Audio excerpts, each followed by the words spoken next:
जय श्री राम भक्तों। सबसे पहले आप सभी भक्तों को प्रणाम एवं मेरे इष्ट गुरु मेरे स्वामी श्री रामचंद्र जी को मेरा प्रणाम। और श्री रामचरितमानस कथा को शुरू करने से पहले आप समस्त भक्त लोगों से एक निवेदन है कि हमारे चैनल को सब्सक्राइब करें, लाइक करें और ज़्यादा से ज़्यादा लोगों को शेयर करें, जिससे उनको श्री रामचरितमानस कथा की ज्ञानपूर्वक बातें सुनने को मिले। तो भक्तों, जैसा कि आपने इससे पहले वाले वीडियो में कथा सुनी होगी, उस कथा में आपने सुना होगा कि श्री रामचंद्र भगवान मुनि वाल्मीकि जी के आश्रम में पहुंच गए हैं और उनसे अपने रहने के लिए, निवास के लिए वन में कुटी बनाने के लिए, जगह के लिए चर्चा कर रहे हैं। तो इसी बात पर बाबा वाल्मीकि जी कह रहे हैं, हे राम, आपका स्वरूप वाणी के अगोचर बुद्धि से परे, अव्यक्त, अकथनीय और अपार है। वेद निरंतर उसका नेति नेति कहकर वर्णन करते हैं। हे राम, जगत दृश्य है, आप उसके देखने वाले हैं। आप ब्रह्मा, विष्णु और शंकर को भी रचाने वाले हैं, नचाने वाले हैं। जब वे भी आपके मर्म को नहीं जानते, तब और कौन आपको जानने वाला? वही आपको जानता है जिसे आप जना देते हैं, और जानते ही वह आपका ही स्वरूप बन जाता है। हे रघुनंदन, हे भक्तों के हृदय को शीतल करने वाले चंदन, आपकी ही कृपा से भक्त आपको जान पाते हैं। इस बात को बड़े ध्यान से समझना सारे लोग, कि जो भगवान को जानते हैं, उनको समझते हैं, तो वो अपने आप पर गर्व न करें। यह भगवान की ही कृपा है। आपकी देह चिदानंदमय है। यह प्रकृति जन्य पंच महाभूतों की बनी हुई कर्म बंधन युक्त त्रिदेह विशिष्ट मायक नहीं है, और उत्पत्ति, नाश, वृद्धि, क्षय आदि सब विकारों से रहित है। इस रहस्य को अधिकारी पुरुष ही जानते हैं। आपने देवता और संतों के कार्य के लिए दिव्य नर शरीर धारण किया है, और प्राकृत राजाओं की तरह से कहते और करते हैं। हे राम, आपके चरित्र को देख और सुनकर मूर्ख लोग तो मोह को प्राप्त होते हैं, और ज्ञानी जन सुखी होते हैं। आप जो कुछ कहते हैं, करते हैं, वह सब सत्य ही है, क्योंकि जैसा स्वांग भरे वैसा ही नाचना भी तो चाहिए। इस समय आप मनुष्य रूप में हैं, अतः मनुष्योचित व्यवहार करना ठीक ही है। आपने मुझसे पूछा कि मैं कहाँ रहूं, परंतु मैं यह पूछते सब चाहता हूँ कि जहाँ आप ना हो वह स्थान बता दीजिए, तब मैं आपके रहने के लिए स्थान दिखाऊं। मुनि के प्रेम रस सने हुए वचन सुनकर श्री रामचंद्र जी रहस्य खुल जाने के डर से सकुचाकर मन में मुस्कुराए। श्री वाल्मीकि जी हंसकर फिर अमृत रस में डुबोई हुई मीठी वाणी बोले, हे राम जी, सुनिए, अब मैं वे स्थान बताता हूँ जहाँ आप सीता जी और लक्ष्मण जी समेत निवास करिए, जिनके कान समुद्र की भांति आपकी सुंदर कथा रूपी अनेकों सुंदर नदियों से निरंतर भरते रहते हैं, परंतु कभी पूरे तृप्त नहीं होते। उनके हृदय आपके लिए सुंदर घर है, और जिन्होंने अपने नेत्रों को चातक बना रखा है, जो आपके दर्शन रूपी मेघ के लिए सदा ललायत रहते हैं, तथा जो भारी भारी नदियों, समुद्रों और झीलों का निरादर करते हैं, और आपके सौंदर्य रूपी मेघ के एक बूंद जल से सुखी हो जाते हैं। अर्थात आपके दिव्य सच्चिदानंदमय स्वरूप के किसी एक अंग की जरा सी भी झांकी के सामने स्थूल, सूक्ष्म और कारण तीनों जगत के अर्थात पृथ्वी, स्वर्ग और ब्रह्म लोक तक के सौंदर्य का तिरस्कार करते हैं। हे रघुनाथ जी, उन लोगों के हृदय रूपी सुखदायी भवनों में आप भाई लक्ष्मण जी और सीता जी सहित निवास कीजिए। आपके यश रूपी निर्मल मानसरोवर में जिसकी जीव हंसिनी बनी हुई है, आपके गुण समूह रूपी मोतियों को चुगती रहती है। हे राम जी, आप उसके हृदय में बसिए। जिसकी नासिका प्रभु आपके पवित्र और सुगंधित पुष्पादि सुंदर प्रसाद को नित्य आदर के साथ ग्रहण करती है, सूंघती है, और जो आपको अर्पण करके भोजन करते हैं और आपके प्रसाद रूपी वस्त्र आभूषण धारण करते हैं, जिनके मस्तक देवता, गुरु और ब्राह्मणों को देखकर बड़ी नम्रता के साथ प्रेम से झुक जाते हैं, जिनके हाथ नित्य श्री रामचंद्र जी के चरणों की पूजा करते हैं और जिनके हृदय में श्री रामचंद्र जी आपका ही भरोसा है, दूसरा नहीं, तथा जिनके चरण श्री रामचंद्र जी के तीर्थों में चलकर जाते हैं, हे राम जी आप उनके मन में निवास कीजिए, जो नित्य आपके राम नाम रूप मंत्र राज को जपते हैं और परिवार सहित आपकी पूजा करते हैं, जो अनेकों प्रकार से तर्पण और हवन करते तथा ब्राह्मणों को भोजन कराकर बहुत दान देते हैं, तथा जो गुरु को हृदय में आपसे भी अधिक बड़ा जानकर सर्व भाव से सम्मान करके उनकी सेवा करते हैं, और ये सब कर्म करके सबका एकमात्र यही फल मांगते हैं कि श्री रामचंद्र जी के चरणों में हमारी प्रीति हो। उन लोगों के मन रूपी मंदिरों में सीता जी और रघुकुल को आनंदित करने वाले आप दोनों बसिए, जिनके न तो काम, क्रोध, मद, अभिमान और मोह है, न लोभ है, न क्षोभ है, न राग है, न द्वेष है, और न कपट, दम्भ और माया ही है। हे रघुराज आप उनके हृदय में निवास कीजिए, जो सबके प्रिय और सबका हित करने वाले हैं, जिन्हें दुख और सुख तथा प्रशंसा और गाली समान हैं, जो विचार कर सत्य और प्रिय वचन बोलते हैं तथा जो जागते सोते आपकी शरण है और आपको छोड़कर जिनकी दूसरी कोई गति नहीं है। हे राम जी आप उनके मन में बसिए, जो पराई स्त्री को जन्म देने वाली माता के समान जानते हैं और पराया धन जिन्हें विष से भी भारी विष है, जो दूसरे की संपत्ति देखकर हर्षित होते हैं और दूसरे की विपत्ति देखकर विशेष रूप से दुखी होते हैं, और हे राम जी जिन्हें आप प्राणों के समान प्यारे हैं, उनके मन आपके रहने योग्य शुभ भवन हैं। हे तात जिनके स्वामी, सखा, माता पिता और गुरु सब कुछ आप ही हैं, उनके मन रूपी मंदिर में सीता सहित आप दोनों भाई निवास कीजिए, जो अवगुणों को छोड़कर सबके गुणों को ग्रहण करते हैं, ब्राह्मण और गौ के लिए संकट सहते हैं, नीति निपुणता में जिनकी जगत में मर्यादा है, उनका सुंदर मन आपका घर है, जो गुणों को आपका और दोषों को अपना समझते हैं, जिस सब प्रकार से आपका ही भरोसा है और राम भक्त जिसे प्यारे लगते हैं, उसके हृदय में आप सीता सहित निवास कीजिए। जाति पाति, धन, धर्म, बड़ाई, प्यारा परिवार और सुख देने वाला घर सबको छोड़कर जो केवल आपको ही हृदय में धारण किए रहता है, हे रघुनाथ जी आप उसके हृदय में रहिए। स्वर्ग, नरक और मोक्ष जिसकी दृष्टि में समान है, क्योंकि वह जहाँ तहाँ सब जगह केवल धनुष बाण धारण किए आपको ही देखता है, और जो कर्म से, वचन से और मन से आपका दास है, हे राम जी आप उसके हृदय में डेरा कीजिए। जिसको कभी कुछ भी नहीं चाहिए और जिसका आपसे स्वाभाविक प्रेम है, आप उसके मन में निरंतर निवास कीजिए, वही आपका अपना घर है। इस प्रकार मुनि श्रेष्ठ वाल्मीकि जी ने श्री रामचंद्र जी को घर दिखाए।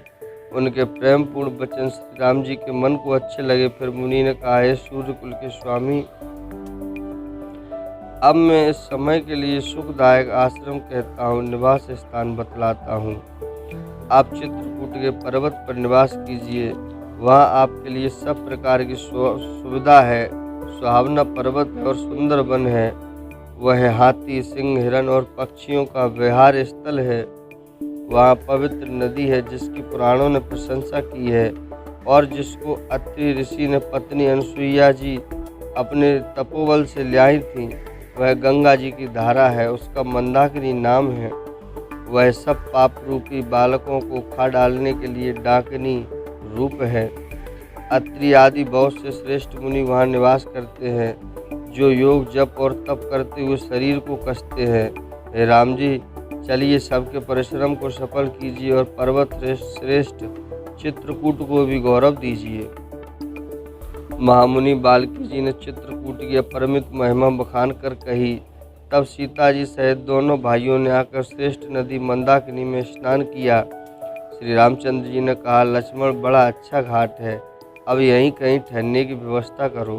तब लक्ष्मण जी ने पयस्विनी नदी के उत्तर के ऊंचे किनारे को देखा और कहा कि इसके चारों ओर धनुष के जैसा एक नाला फिरा हुआ है। नदी मंदाकिनी उस धनुष की प्रत्यंचा डोरी है और समदम दान बाण है। कलयुग के समस्त पाप उसके अनेकों हिंसक पशु रूप निशाने हैं। चित्रकूट ही मानो अचल शिकारी है, जिसका निशाना कभी चूकता नहीं और जो सामने से मारता है। ऐसा कहकर लक्ष्मण जी ने स्थान दिखलाया। स्थान को देखकर श्री रामचंद्र जी ने सुख पाया। तब देवताओं ने जाना कि श्री रामचंद्र जी का मन यहाँ रम गया। तब वे देवताओं के प्रधान थवई मकान बनाने वाले विश्वकर्मा को साथ लेकर चले। तब देवता कोल भीलों के वेश में आए और उन्होंने दिव्य पत्तों और घासों के सुंदर घर बना दिए। दो ऐसी सुंदर कुटियां बनाई जिनका वर्णन नहीं हो सकता। उनमें एक बड़ी सुंदर छोटी सी थी और दूसरी बड़ी थी।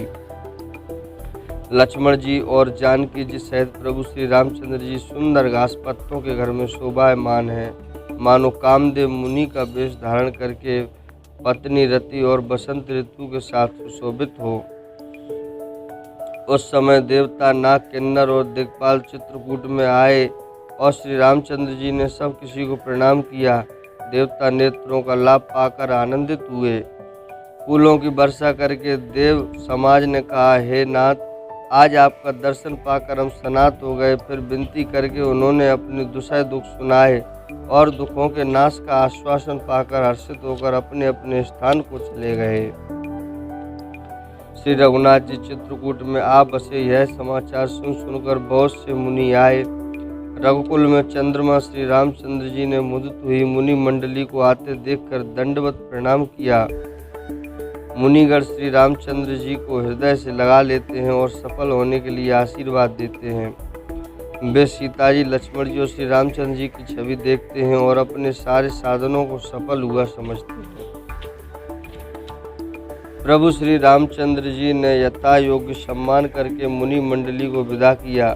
श्री रामचंद्र जी के आ जाने से वे सब अपने अपने आश्रमों में सब स्वतंत्रता के साथ योग, जप, यज्ञ और तप करने लगे। यह श्री राम जी के आगमन का समाचार जब कोल भीलों ने पाया तो वे ऐसे हर्षित हुए मानो नवों निधियाँ उनके घर पर ही आ गई हों। वे दोनों में कंद मूल फल भर भर कर चले, मानो दरिद्री सोना लूटने चले हों। उनमें से जो दोनों भाइयों को पहले देख चुके थे, उनसे दूसरे लोग रास्ते में जाते हुए पूछते हैं। इस प्रकार श्री रामचंद्र जी की सुंदरता कहते सुनते सबने आकर श्री रघुनाथ जी के दर्शन किए। बेटा आगे रख के वे सब लोग जुहार करते हैं और अत्यंत अनुराग के साथ प्रभु को देखते हैं। वे मुग्ध हुए, जहाँ के तहाँ मानो चित्र लिखे से खड़े हैं। उनके शरीर पुलकित हैं और नेत्रों में प्रेम आंसुओं के जल की बाढ़ आ रही है। श्री राम जी ने उन सब को प्रेम में मग्न जाना और प्रिय वचन कहकर सबका सम्मान किया। वे बार बार प्रभु श्री रामचंद्र जी को जुहार करते हुए हाथ जोड़कर विनीत वचन कहते हैं, हे नाथ, प्रभु के चरणों का दर्शन पाकर अब हम सब सनात हो गए। हे कौशलराज, हमारे ही भाग्य से आपका यहाँ शुभागमन हुआ है। हे नाथ, जहाँ जहाँ आपने अपने चरण रखे हैं वे पृथ्वी, वन, मार्ग और पहाड़ धन्य हैं। वे वन में विचरने वाले पक्षी और पशु धन्य हैं जो आपको देखकर सफल जन्म हो गए। हम सब भी अपने परिवार सहित धन्य हैं जिन्होंने नेत्र भर कर आपका दर्शन किया। आपने बड़ी अच्छी जगह विचार कर निवास किया है। यहाँ सभी ऋतुओं में आप सुखी रहिएगा। हम लोग सब प्रकार से हाथी, सिंह, सर्प और बाघों से बचाकर आपकी सेवा करेंगे। हे प्रभु, यहाँ के बीहड़, वन, पहाड़, गुफाएं और खो, दर्रे सब पग पग हमारे देखे हुए हैं। हम वहाँ उन स्थानों में आपको शिकार खिलावेंगे और तालाब, झरने आदि जलाशयों को दिखावेंगे। हम कुटुंब समेत आपके सेवक हैं। हे नाथ, इसलिए हमें आज्ञा देने में संकोच न कीजिएगा। जो वेदों के वचन और मुनियों के मन को भी अगम है, वे करुणा के धाम प्रभु श्री रामचंद्र जी भीलों के बीलों के वचन इस तरह सुन रहे हैं जैसे पिता बालकों के वचन सुनता है। श्री रामचंद्र जी को केवल प्रेम प्यारा है। जो जानने वाला हो, जानना चाहता हो वही जान ले। तब श्री रामचंद्र जी ने प्रेम से परिपृष्ट हुए प्रेम पूर्ण कोमल वचन कहकर उन सब वन में विचरण करने वाले लोगों को संतुष्ट किया। फिर उनको विदा किया। वे सिर नवाकर चले और प्रभु के गुण कहते सुनते घर आए। इस प्रकार देवता और मुनियों को सुख देने वाले दोनों भाई सीता जी समेत वन में निवास करने लगे। जब से श्री रघुनाथ जी वन में आकर रहे तब से वन मंगलदायक हो गया। अनेकों प्रकार के वृक्ष फूलते और फलते हैं और उन पर लिपटी हुई सुंदर बेलों के मंडप तने हैं। वे कल्प वृक्ष के समान स्वाभाविक ही सुंदर हैं, मानो वे देवताओं के वन नंदन वन को छोड़कर आ गए हों। भवनों की पंक्तियां बहुत ही सुंदर गुंजार करती हैं और सुख देने वाली शीतल मंद सुगंधित हवा चलती रहती है। नीलकंठ, कोयल, तोते, पपीहे, चकवे और चकोर आदि पक्षी कानों को सुख देने वाली और चित्त को चुरा लेने वाली तरह तरह की बोलियां बोलते हैं। हाथी, सिंह, बंदर, सूअर और हिरण ये सब बैर छोड़कर साथ साथ विचरते हैं। शिकार के लिए फिरते हुए श्री रामचंद्र जी की छवि को देखकर पशुओं के समूह विशेष आनंदित होते हैं। जगत में जहाँ तक देवताओं के वन हैं, सब श्री राम जी के वन को देखकर सियाते हैं। गंगा, सरस्वती, सूर्य कुमारी, यमुना, नर्मदा, गोदावरी आदि धन्य पुण्यमयी नदियाँ, सारे तालाब, समुद्र, नदी और अनेकों नद सब मंदाकिनी की बड़ाई करते हैं।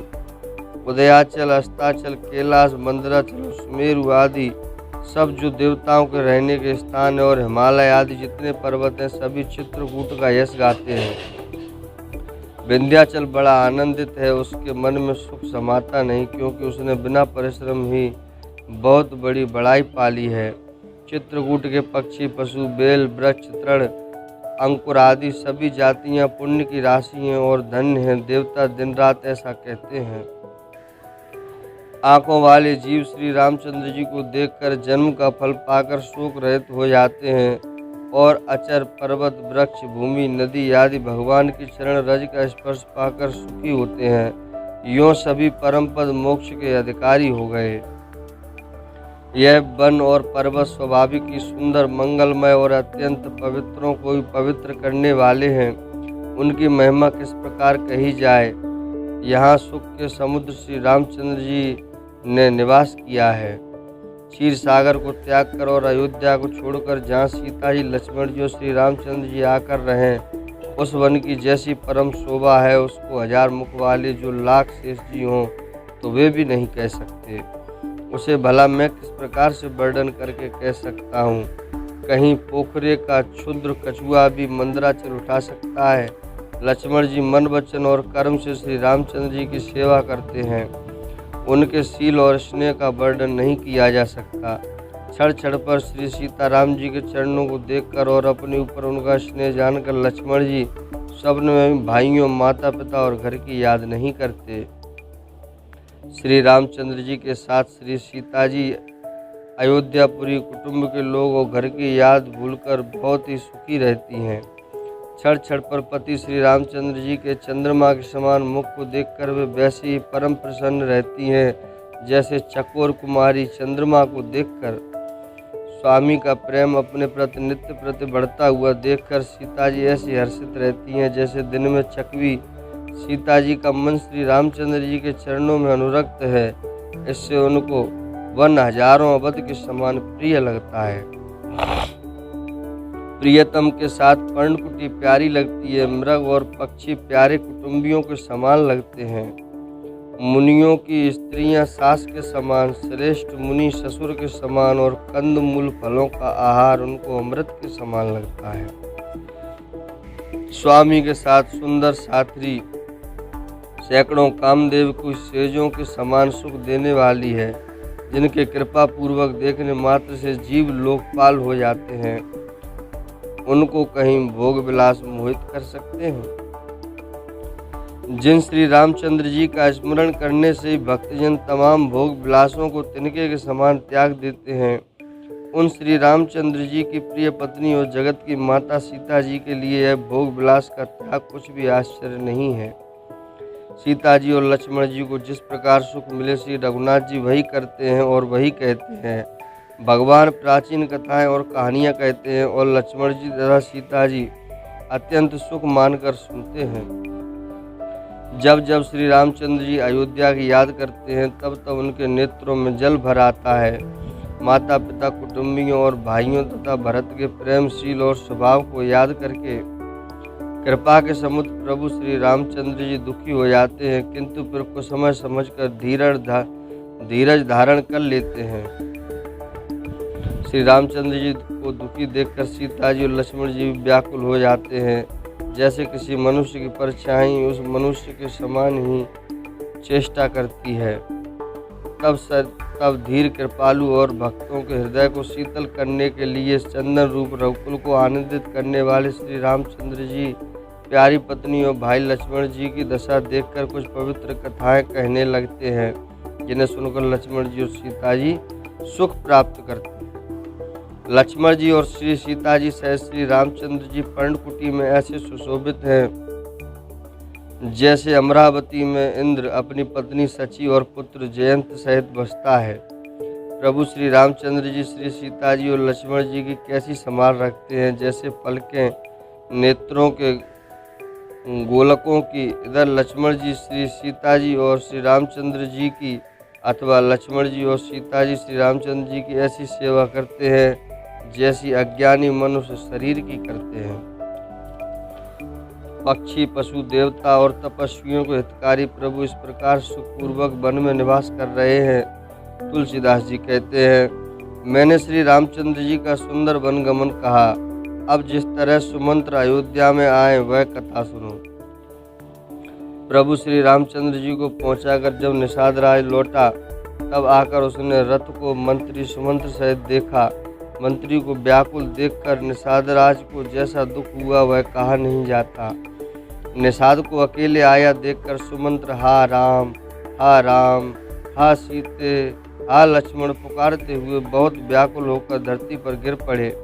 रथ के घोड़े दक्षिण दिशा की ओर जिधर श्री रामचंद्र जी गए थे देख देख कर हिन नहाते हैं, मानो बिना पंख के पक्षी व्याकुल हो रहे हों। वे तो न घास चरते हैं न पानी पीते हैं, केवल आंखों से जल बहा रहे हैं। श्री रामचंद्र जी के घोड़ों को इस दशा में देखकर सब निषाद व्याकुल हो गए। तब धीरज धरकर निषाद राज कहने लगा, हे सुमंत्र जी, अब विषाद को छोड़िए। आप पंडित और परमार्थ के जानने वाले हैं। विधाता को प्रतिकूल जानकर धैर्य धारण कीजिए। कोमल वाणी से भांति भांति की कथा कहकर निषाद ने जबरदस्ती लाकर सुमंत्र को रथ पर बैठाया, परंतु शोक के मारे वे इतने शिथिल हो गए कि रथ को हाँक नहीं सकते। उनके हृदय में श्री रामचंद्र जी के विरह की बड़ी तीव्र वेदना है। घोड़े तड़फड़ाते हैं और ठीक रास्ते पर नहीं चलते, मानो जंगली पशु लाकर रथ में जोत दिए हों। वे श्री रामचंद्र जी के वियोगी घोड़े कभी ठोकर खाकर गिर पड़ते हैं, कभी घूमकर पीछे की ओर देखने लगते हैं। वे तीक्ष्ण दुख से व्याकुल हैं। जो कोई राम, लक्ष्मण या जानकी का नाम ले लेता है, घोड़े हेकर कर उसकी ओर प्यार से देखने लगते हैं। घोड़ों की विरह दशा कैसे कही जा सकती है। वे ऐसे व्याकुल हैं जैसे मणि के बिना सांप व्याकुल होता है। मंत्री और घोड़ों की यह दशा देखकर निषाद राज विषाद के वश हो गया। तब उसने अपने 4 उत्तम सेवक बुलाकर सारथी के साथ कर दिए। बोलिए श्री रामचंद्र भगवान की जय। तो भक्तों, आज की इस कथा को यहाँ पर विराम देते हैं और आपसे गुजारिश करते हैं, प्रार्थना करते हैं कि भूलवश जो भी त्रुटि हुई हो इस रामचरितमानस के पाठ में तो उसको क्षमा कीजिएगा और इस चैनल को सब्सक्राइब करें, वीडियो को लाइक करें और शेयर करें और घंटी वाला बटन जरूर। जय श्री